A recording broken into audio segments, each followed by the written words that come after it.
పరమీసిత్వ గుణవత్ సర్వభూతం అసంశ్రయం నతాహస్మ తత పదం విష్ణో జిహ్వాత్ జిహ్వా దృక్ గోచరం నా. కాబట్టి ఈ నా అనేది జిహ్వా దృక్ గోచరం నా యత్ అలా చదువుకోవాలి మరి. కాబట్టి పరమీసత్వం అంటే ఏమిటి? ఇక్కడ అన్నిటి పరం అంటే ఉపాధి కారణము లేనిది అని అర్థం. ఈసిత్వ గుణవత్ అంటే సహజమైన జ్ఞానము, శక్తి, బలము, ఐశ్వర్యము, వీర్యము, తేజస్సు అనేటువంటి షడ్గుణైశ్వర్యముతో కూడినది. తనదైన మాయతో అంటే ఆశ్చర్యకరమైన చేష్టతో అన్ని భూతాలు తానే అయి ఉన్నప్పటికీ అసంశ్రయం అంటే నిరాధారము, దేనిపై ఆధారపడి ఉండనిది. అసంశ్రయం. సంశ్రయం అంటే ఏమిటి? ఏదైనా ఒక ఆధారం ఉండేటువంటిది అర్థం సంశ్రయం అంటే. కానీ అసంశ్రయం అంటే ఏమిటి? అటువంటి ఆధారము అవసరము లేనటువంటిది, ఆధారము దేనిపై ఆధారపడి ఉండనిది. ఇందువల్లనే నాలుకకు కండ్లకును దొరకదో అటువంటి వస్తువునవు నమస్కరిస్తున్నాము. పరమీసిత్వ గుణవ సర్వభూతం అసంశ్రయం నతాహస్మతత్పదం విష్ణో జిహ్వాత్ దృగ్గోచరం నయత్.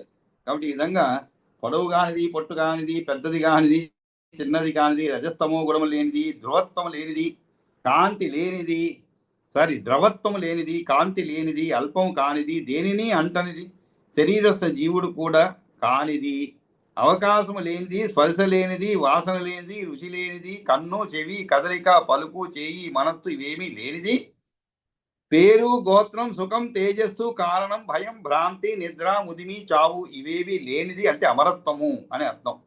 రజోగుణం, శబ్దం, మృతి, గతి, ఆచ్ఛాదనం, పూర్వం, అపరం ఇవేవి ఎందుకు లేవో అదే విష్ణువు యొక్క పరమపదం. పరమేశ్వరత్వం అనే గుణం కలిగి సర్వరూపమై ఆధార శూన్యమై నాలుకకు దృష్టికి అందకుండా ఉండే ఆ విష్ణువు పరమపదానికి ప్రణమిల్లుతున్నాము అని చెప్పి వీళ్ళు చెప్పారని చెప్పి వీళ్ళందరూ ప్రచేతసులందరూ కూడా స్తుతించారు విష్ణుమూర్తిని అని చెప్పి తర్వాత పరాశరుడు చెప్తున్నాడు అనమాట. ఇంకా ఆ తర్వాత ఏమైనది అంటే ఇంతవరకు ప్రచేతసులు ఏ విధంగా స్తుతించారు, ఎటువంటి స్తోత్రములతో వారు స్తుతించారు అనే దానికి మైత్రేయుడు అడిగిన దానికి ఇవన్నీ కూడా చెప్పబడింది అనమాట.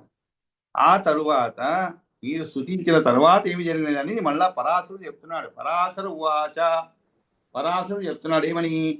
ఏవం ప్రచేతసో విష్ణుం స్తువన్ తస్తమాధయ స్తువంతః తత్సమాధయ. స్తువంతః అంటే ఇక్కడ ప్లూరల్ అనమాట. స్తువంతః తత్సమాధయ దశవర్ష సహస్రాన్ని తపశ్చేరుర్ మహార్ణవే. అర్ణవం అంటే సముద్రం అండి. చాలా సందర్భాల్లో వచ్చేమాట. మహార్ణవం అంటే ఏమిటి? పెద్ద సముద్రం అని అర్థం. పిమ్మట వారి ఎందు దయగలవాడైనటువంటి విచ్చుకున్న నల్వ కలిగేటువంటి దేహకాంతి ఏవం ప్రచేతసో. కాబట్టి ఈ విధంగా విష్ణువును స్తోత్రం చేస్తూ ఆయన ఎందే తమ మనసులను నిలిపి ఏవం ప్రచేతసో విష్ణుం స్తువంతః తం సమాధయ అంటే అతని ఎందే దీన్ని ఉంచి దశవర్ష సహస్రాన్ని ఎన్ని 10,000 సంవత్సరం, దశవర్ష సహస్రాన్ని 10,000 సంవత్సరములు ఈ విధంగా విష్ణు స్తోత్రం చేస్తూ తత్సమాధయ అంటే ఏమిటి? అనబడతారు. అంటే ఎవరికో వారు తత్సమాధయ చిత్తం ఏకాగ్రముగా నిలిచి ఉండుట తత్సమాధయ అనబడతాను. కాబట్టి చిత్తము ఏకాగ్రత ఉండి అటువంటి చిత్తముతో ఏకాగ్రమైనటువంటి చిత్తముతో వారు స్తుతించి, అంతేకాదు దశవర్ష సహస్రాన్ని 10,000 సంవత్సరం 10,000 ఏళ్ళు తపమును వనరించారు ఇలా ప్రచేతసులు. ఆ తర్వాత ఏం జరిగినది? తతః ప్రసన్నో భగవాన్ తేషాం అంతర్జలే హరిః దదౌ దర్శనం ఉన్నిద్ర నీలోత్పల దళఛవిః. అప్పుడు భగవానుడైనటువంటి శ్రీహరి తతః ప్రసన్నుడైనటువంటి ఆ యొక్క భగవాన్ తేషాం అంతఃజలే హరిః. అంతర్జల అంటే నీటి లోపలే ఆ యొక్క విష్ణుమూర్తి విచ్చుకున్నటువంటి ఎటువంటి విష్ణుమూర్తి? ఉన్నిద్ర నీల ఉత్పల దళ ఛవి అంటే కాంతి అని అర్థం. ఛవి అంటే ఎటువంటి కాంతి? ఉన్నిద్ర నీలోత్పల. ఉన్నిద్ర అంటే ఏమిటి? వికసించినటువంటి ప్రసన్నుడు వికసించినటువంటి నల్లని కలువ పూరేకు కాంతితో ఉన్నిద్ర నీల ఉత్పల దళచ్చగు. దళ అంటే రేకు అండి, అంటే పూరేకు కాంతితో. పువ్వు కాంతి కాదు అక్కడ, కలువ రేకు కలువ పూరేకు కాంతితో అన్నారు. అందుకని నీల ఉత్పల చవి అనలేదు, నీలోత్పల నీల ఉత్పల దళ అని చెప్పండి. దళం అంటే ఆ యొక్క మామూలుగా రేకు అన్నమాట. రేకు అంటే ఏమిటి? ఆ పుష్పము యొక్క ఒక భాగం అనుకోండి, అది అనమాట. అటువంటి గులాబీ రేకులు అంటున్నాం, గులాబీ రేకు అంటుంటాం. అంటే అవి ఎలా ఉంటాయంటే ముద్దగా ఉంటాయి అనమాట. కాబట్టి రేకులు ఊడిపోతూ ఉంటాయి. ఆ విధమైన కలువ పూరేకు కాంతితో ఆ నీటి లోపల వారికి దర్శనం ఇచ్చారనమాట. దదౌ దర్శనం ఉన్నిద్ర నీలోత్పల దళచ్చవి భగవాన్ తేషాం అంతర్జలే హరి ప్రసన్నో తత. అలా వెనక నుంచి చదువుకుంటే ఇంకా శుభ్రంగా అర్థమవుతుంది. కాబట్టి ఉన్న ప్రదేశం దర్శనం ఇచ్చినారు. అది కూడా పతత్రి రాజం ఆరూఢం, పతత్రి రాజం ఆరూఢం. సరే, ఆయన దర్శనం ఎలా ఇచ్చారు? పతత్రి రాజం, పతత్రి అంటే ఏమిటి? పక్షి అన్నమాట. పతత్రి రాజం అంటే గరుత్మంతుడిని అర్థం. గరుత్మంతుడిపై ఎక్కి ఉన్నటువంటి పతత్రి రాజం ఆరూఢం, ఆరూఢం అంటే దానిపైన అధిరోహించి ఉన్నటువంటి అవలోక్య ప్రచేతస.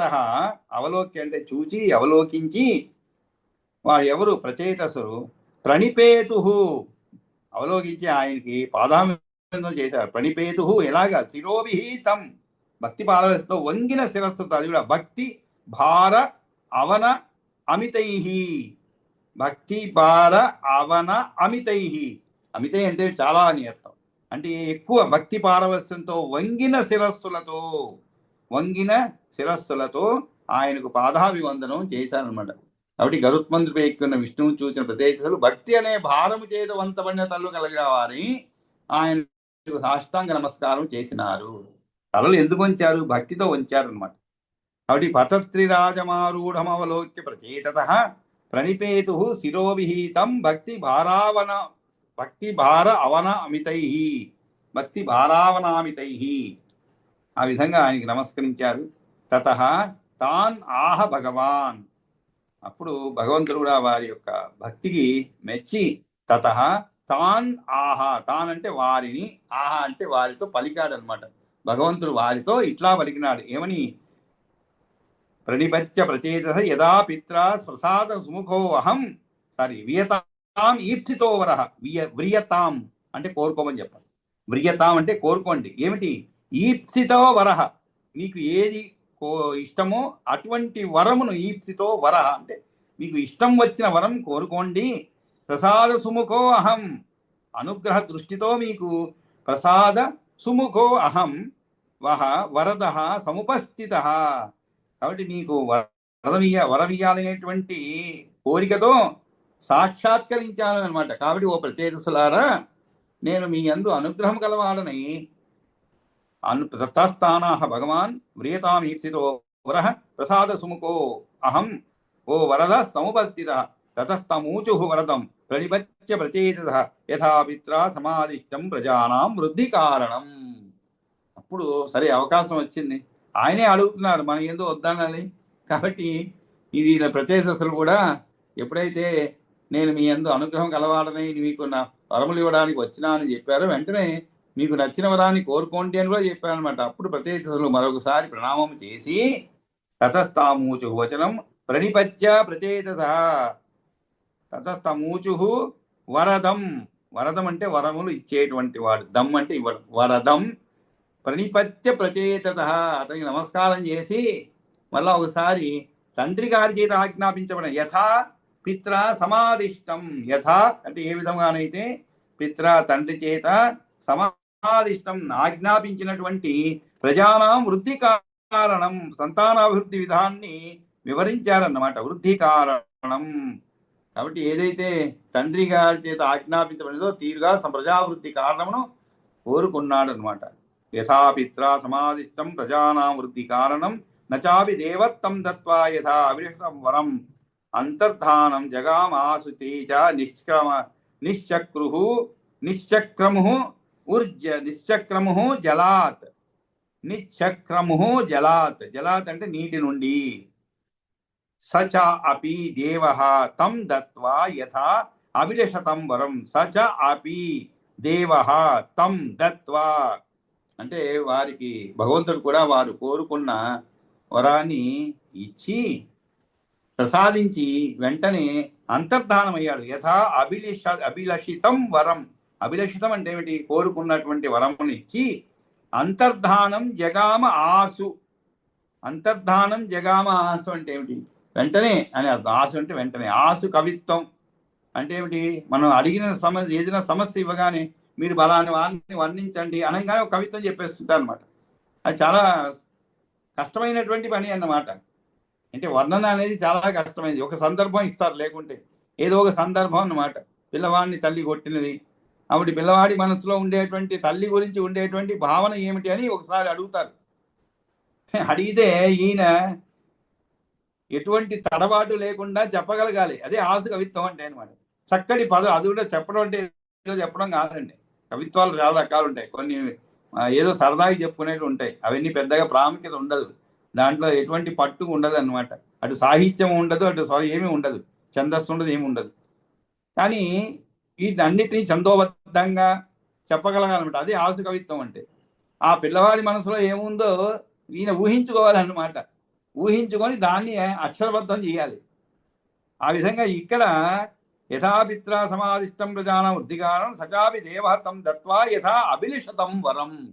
కాబట్టి వెంటనే ఆయన ప్రసాదించి, వారు కోరుకున్నటువంటి వరాన్ని ప్రసాదించి వెంటనే అంతర్ధానం అయ్యాడు. అప్పుడు ప్రత్యేకసులు కూడా ఆ యొక్క ఆసు అంటే వెంటనే అని అర్థం. జగామ ఆసు తేజ నిశ్చక్రము జలాద్. నిశ్చక్రము అంటే ఏంటి? బయటికి రావడం. అప్పుడు ప్రత్యేకసులు కూడా మహార్ణవంలో నుండి బయటకు వచ్చినాడు. నిశ్చక్రము జలాత్. జలాత్ అంటే నీటి నుండి వారు కూడా బయటికి వచ్చారనమాట. ఈ విధముగా ప్రత్యేకసుల యొక్క తపస్సు, వారు ఎందుకు తపస్సు చేశారు, ఏమిటి, వారి కోరిక ఎలా తీర్చబడినది ఏమిటి అనే విషయాలు మనం ఈ యొక్క 14వ అధ్యాయంలో చదువుకోవడం జరిగిందనమాట. అది తరువాత మనం ఈ 15వ అధ్యాయంలో కొన్ని ఎక్కువ శ్లోకాలు ఉన్నాయి కాబట్టి 15వ అధ్యాయంలో మనం ఈరోజు చదువుకొని శ్లోకాలు తర్వాత సమయం ఉన్నప్పుడు, సమయం ఉంటే 15వ అధ్యాయం కూడా, అంటే 15వ అధ్యాయం ప్రారంభిద్దామండి.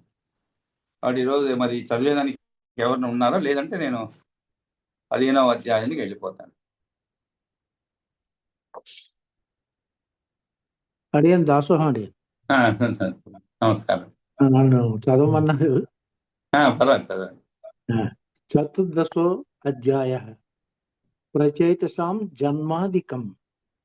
శ్రీపరాశర ఉవాచ పృథుః పుత్రౌ తు ధర్మజ్ఞౌ జజ్ఞాతే అంతర్దివా అధీనౌ సెకండిని హవిద్దానం అంతర్ధానాత్ వ్యజాయత హవిద్దినాత్ షడాగ్నేయు దిశాన అజనయత్ సుతాన్. ప్రాచీన బర్హిషం శుక్రం గయం కృష్ణం వృజాజినౌ. ప్రాచీన బర్హి భగవాన్ మహానాశిత్ ప్రజాపతి. హవిద్దాని మహారాజో ఏన సంవర్ధితాః ప్రజాః. ప్రాచీనాగ్రహ కుశాస్తస్య పృథ్వీయాం విస్తృతా మునే. ప్రాచీన బర్హిః అభవత్ ఖ్యాతో భూవి మహాబలః. సముద్రతనయాయాం తు కృతదారో మహీపతిః. మహతస్తమసః పారే మహతస్తమసః పారే సువర్ణాయాం మహామతే. సువర్ణాః దత్త సాముద్రి దశ ప్రాచీన బర్హిషః. సర్వే ప్రచేతసో నామ ధనుర్వేదస్య పారగాః. అపృధ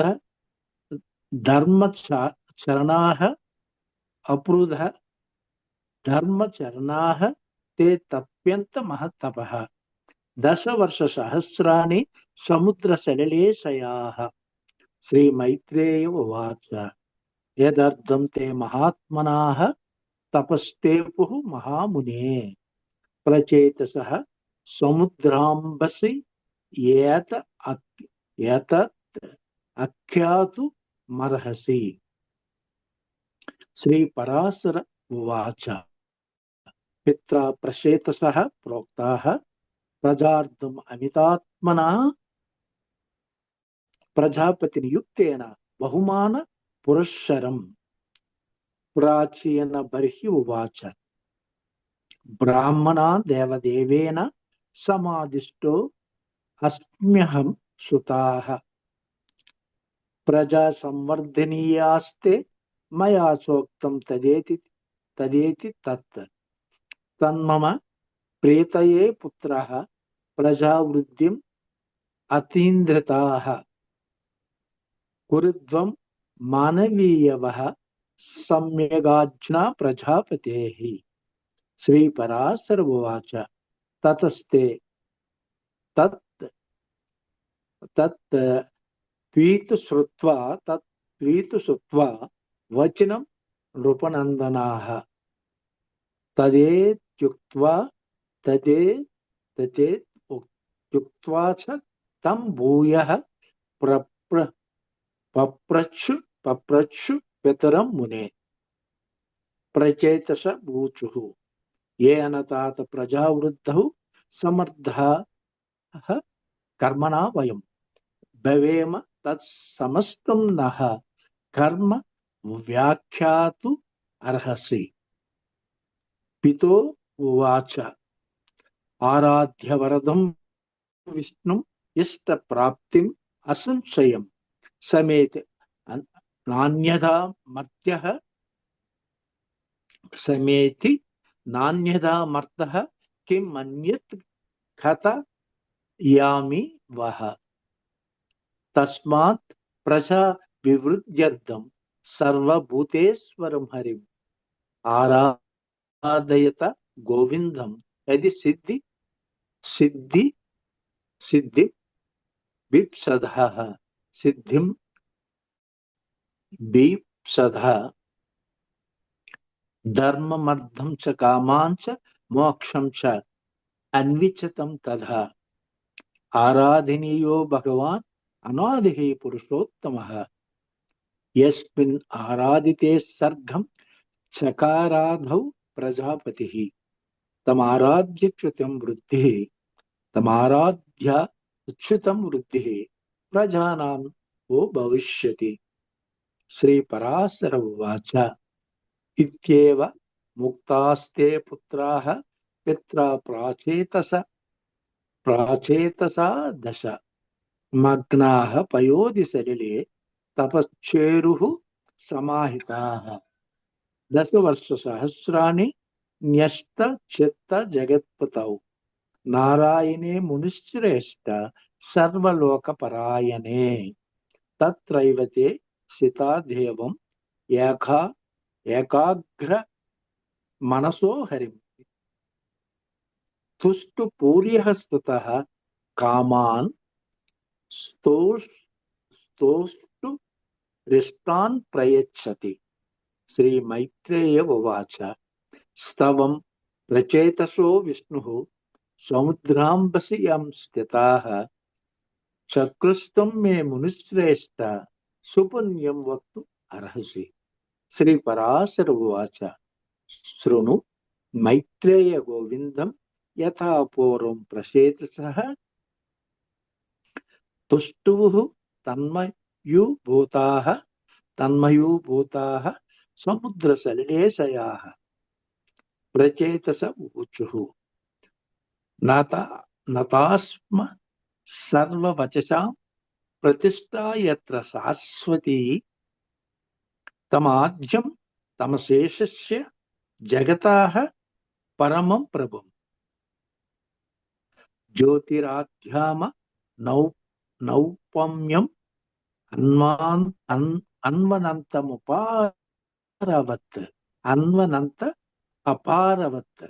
अन्वनन्तम् अपारवत् बीज भूतमशेषस्य स्थावरस्य शरस्य च यस्याः प्रथमं रूपम् आरूपस्य तदा निशा संज्ञा च परमेशस्य तस्मै कालात्मने नमः बुध्यते अनुदिनं देवैः पितृभिश्च सुतात्मकः जीवभूतः समस्तस्य तस्मै स्वमात्मने नमः यस्तमो हन्ति तीव्रात्मा प्रजाभिः भाषयन्नभः घर्मशीताम्बशां योनिः तस्मै सूर्यात्मने नमः काठिन्यवान् यो अभिवर्तिः जगदेव तत् अशेषतः शब्दादि संश्रयो व्यापि तस्मै भूम्यात्मने नमः यद्यो निरूपं जगतां बीजरूपं च देहीनां तत्तो य रूपमीशस्य नमामो हरिमेधसः यो मुखं सर्वदेवानां हव्यभुक् कव्यभुक् ततः पितॄणां च नमस्तस्मै विष्णवे पावकात्मने पंचदा अवस्थितो देहे ये यच्चेष्टां कुरुते अनिशम् आकाशयोन् भगवान् तस्मै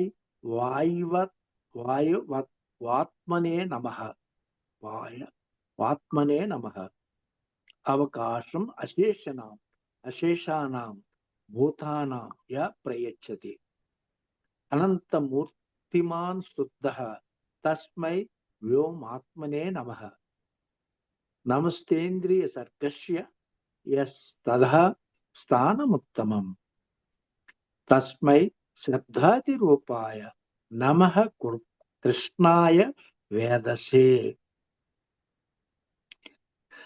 गृह्णति विषयानित्यम् इन्द्रियात्मा अक्षराक्षरः यस्तस्मै ज्ञानमूलाय नताः स्म हरिमेधसे गृहीतान् इन्द्रियाय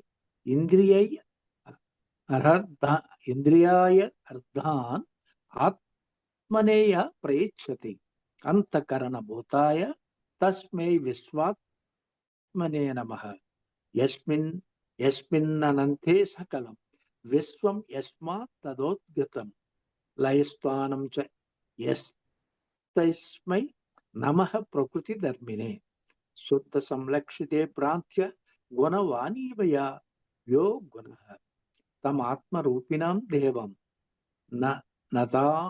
नताः स्म पुरुषोत्तमम् अविकारमजं शुद्धं निर्गुणं यन्निरञ्जनं नताः स्म तत्परं ब्रह्म विष्णोः यत्परमं पदम् अदीर्घ ह्रस्वम् अस्थूलम् अनन्वश्यामलोहितम् अस्नेहच्छायम् अतनु असक्तम्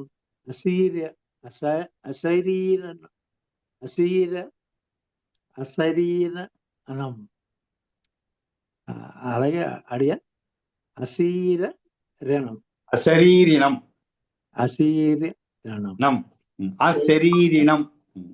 అశరీరణం అనాకాశం అసంస్పర్శం అగంధ అమరసం చేయత్ అచక్షు శ్రోత్రం అచలం అవాక్పాని అమానసం అనామగోత్రం అసుఖం ఆ తేజస్కం అహేతుకం అభయం భ్రాంతిరహితం అనిద్రం అజరామరం అరజో అశబ్దం అమృతం అప్లుతం యదా సంవృతం పూర్వాపరేణ వై అస్మిన్ తద్విష్ణోః పరం పదం పరమీసత్వ గుణవత్ సర్వభూతమస సంశ్రయం నతాస్మ తత్పదం విష్ణు జిహ్వ దృగ్గోచరం నయత్. శ్రీపరాశరమువాచ ఏవం ప్రచేతసో విష్ణుం స్తువంతః సమాధాయ 10 వర్షసహస్రాణి తపశ్చేరుః మహార్ణవే. తతః ప్రసన్నో భగవాన్ తేషమ అంతర్జాలే హరిః దదౌ దర్శన మున్నిద్ర నిరోత్పల దళచ్చవిః. పతిత్ర రాజమారుడం అవలోక్య ప్రచేతసః ప్రణిపేతు శిరోభిస్తం భక్తి భారావన అమితైః. తతస్థానాః భగవాన్ వ్రీత మిప్సితో వరః ప్రసాద సుముఖో అహం వో వరద సముపస్థితః. తతస్థం ఊచర్వ రథం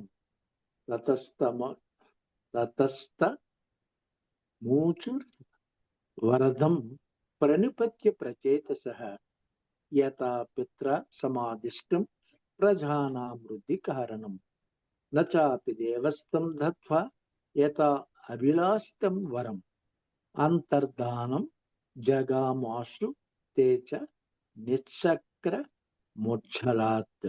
ఇత్యాచ శ్రీ పరాశరముని విరచితే పురాణరత్నే శ్రీ విష్ణు పరత్వ నిర్ణాయకే శ్రీమద్ విష్ణు పురాణే ప్రథమాంశే 74 అధ్యాయః.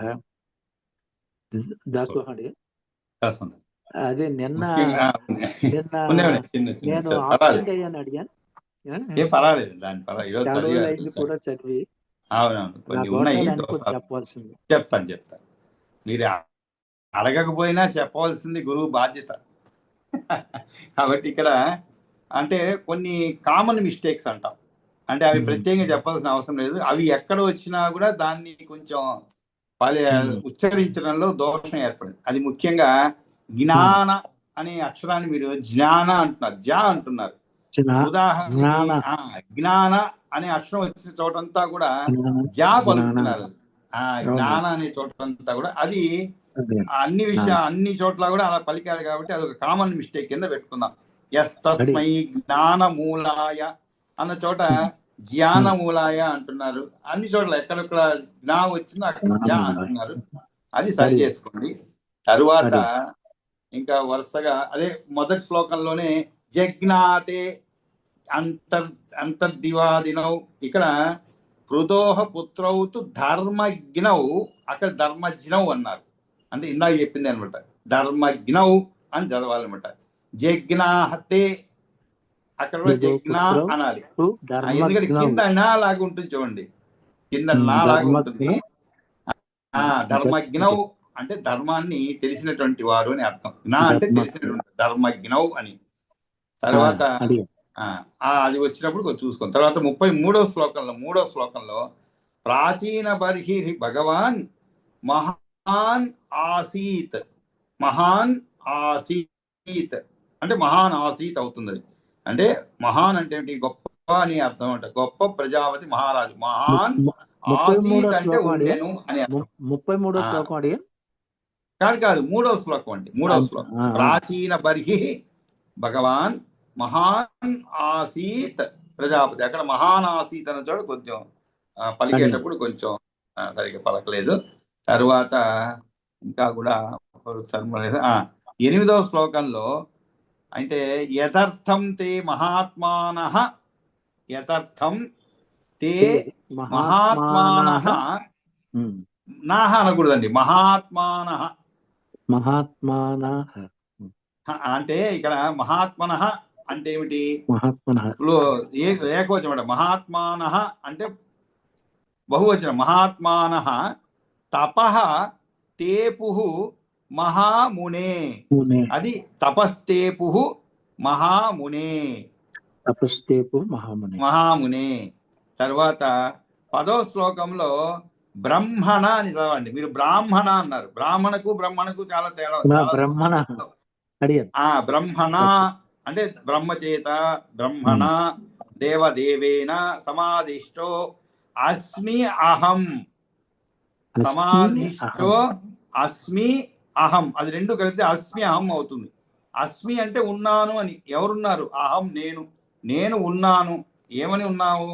దేవదేవేన సమాధిష్టో, బ్రహ్మచేత ఆజ్ఞాపించబడిన వాడిగా ఉన్నాను. సమాధిష్టో అస్మి అహం సుతాహ అని అంటున్నాడు. కుమారులారా అని చెప్తున్నాడు అన్నమాట. తర్వాత ఎవరు? ప్రాచీన బర్హి చెప్తున్నాడు తన కుమారులైనటువంటి ప్రచేతనసు. బ్రహ్మణా దేవదేవేన సమాధిష్టోస్మ్యం సుతా ప్రజా ఏవని ప్రజా సంవర్ధనీయాతే మయా చ ఉక్తం తదేతి. ఆ తరువాత 12వ శ్లోకంలో తతః తే పితుః శ్రుత్వా, తతః తే తత్పితుః. తత్పితుః అంటే ఆ వారి యొక్క తండ్రిని, పితుః శ్రుత్వా వచనం అంటే వీరందరూ కూడా నృపనందనాహ.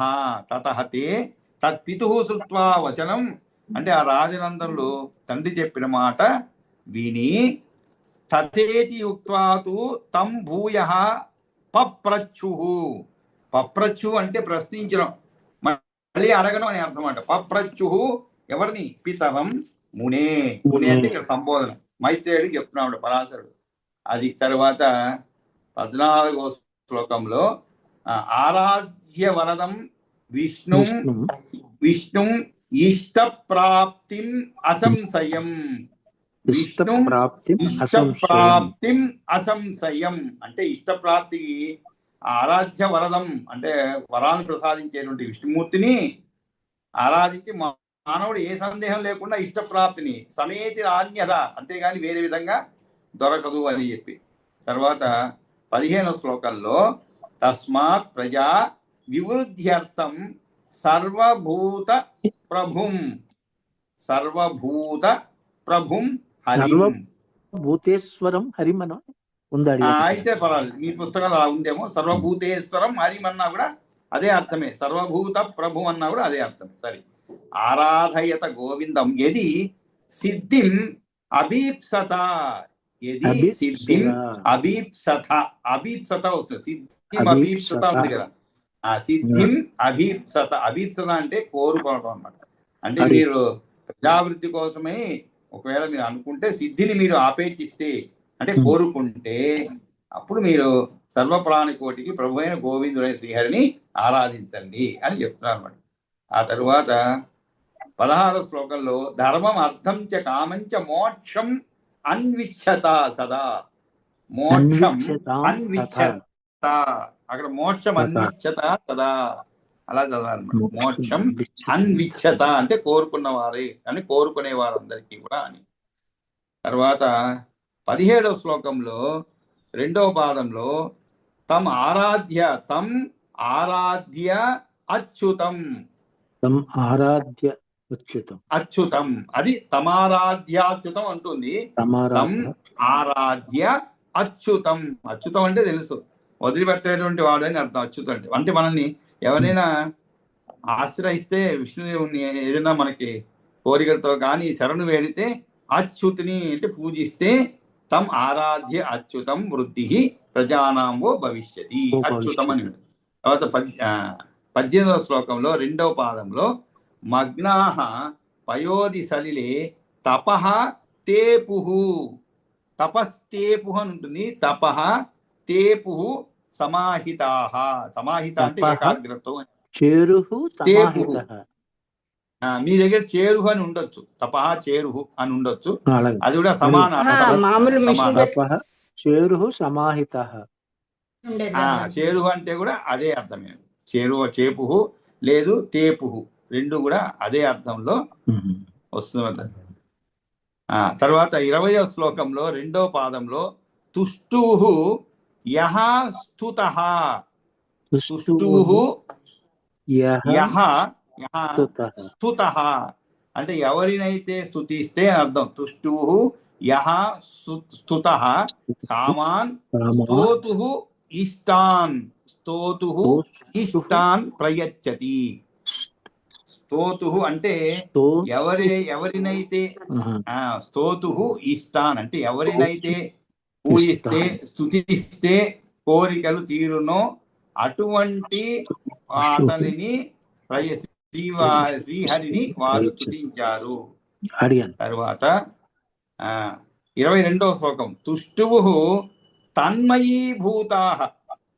రెండో పాదం చూడండి. శృణు మైత్రేయ గోవిందం యథాపూర్వం ప్రచేతథ తుష్టువు తన్మయీభూత.